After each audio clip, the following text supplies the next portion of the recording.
AP ప్రభుత్వం ఉద్యోగుల బదిలీలపైన focus చేసింది. తాజాగా జరిగిన మంత్రివర్గ సమావేశంలో ఉద్యోగుల బదిలీ అంశంపైన చర్చ జరిగింది.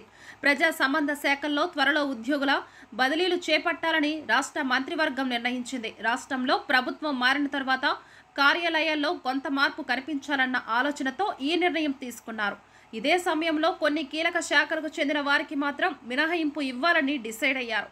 ఏపీలో కొత్త ప్రభుత్వం ఉద్యోగుల బదిలీలపైన కసరత్తు చేస్తుంది. తాజా మంత్రివర్గ సమావేశంలో జరిగిన చర్చ మేరకు గ్రామ, వార్డు సచివాలయాల సిబ్బంది, పంచాయతీ కార్యదర్శులు, గ్రామ రెవెన్యూ సిబ్బంది, వివిధ శాఖల్లోని ఇంజనీరింగ్ సిబ్బంది, పోలీసులు ఇలా ప్రజలతో నిత్యం సంబంధాలు ఉండే శాఖల్లోని ఉద్యోగుల బదిలీలు చేపట్టాలని నిర్ణయం తీసుకున్నారు.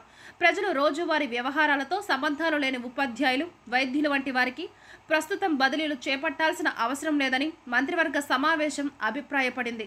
మంత్రివర్గ సమావేశంలో పలు కీలక అంశాలపైన చర్చ జరిగింది. రాష్ట్రంలో ప్రస్తుతం ఉన్న ప్రభుత్వం మద్యం షాపుల స్థానాల్లో ప్రైవేటు మద్యం షాపుల ఏర్పాటుకు అనుమతి ఇవ్వాలని కేబినెట్ సూత్రప్రాయంగా నిర్ణయం తీసుకుంది. అక్టోబర్ మొదటి వారంలో ప్రైవేటు షాపుల ప్రారంభమయ్యే అవకాశం ఉందన్న సంకేతాలు మంత్రివర్గ సమావేశంలో వెలువడ్డాయి.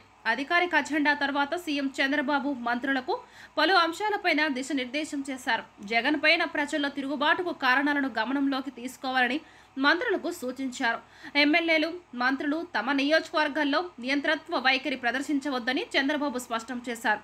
కక్ష సాధింపులకు దిగవద్దు, గతంలో తప్పులు చేసిన వారిని చట్టపరంగా శిక్షిద్దామన్నారు. చట్టాన్ని మనమే చేతుల్లోకి తీసుకొని శిక్షించాలనే ప్రయత్నం చేయొద్దని చెప్పారు. మన క్యాడర్ను కూడా జాగ్రత్తగా ఉండమని చెప్పాలని చంద్రబాబు సూచించారు. భూముల సర్వే కోసం జగన్ ఫోటో పేరుతో తయారు చేసిన సర్వే రాళ్లను తొలగించాలని మంత్రులు సూచించగా వాటిని ఏదో రకంగా వాడుకుందామని, వృధా అయితే చేయబోమని ముఖ్యమంత్రి చెప్పారు.